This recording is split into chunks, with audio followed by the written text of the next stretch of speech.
छोट्या छोट्या गोष्टींनी खचणाऱ्या व्यक्तींनी लहान सहान गोष्टींना डिप्रेशन म्हणून स्वतःच्या आयुष्याची वाट लावून घेणाऱ्या लोकांनी एकदा फक्त भगवान श्री रामांना समोर आठवा.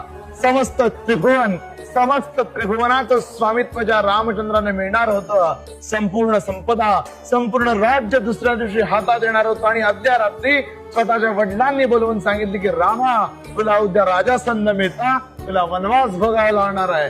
वडिलांची आज्ञा, पितृआज्ञा प्रमाण म्हणून त्रिभुवनाची सत्ता सोडणारे रामचंद्रांचे आपण वंशज आहोत.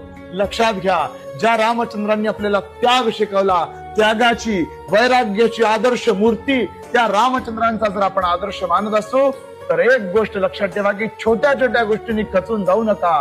लहान सहान गोष्टी डिप्रेशन मानून आयुष्याची वाट लावून घेऊ नका. ज्याला आराध्य म्हणता, ज्याला स्वामी समर्थ म्हणून सगळ्या गोष्टींना समर्थ मानता, त्या समर्थांच्या चरणी लीन व्हा.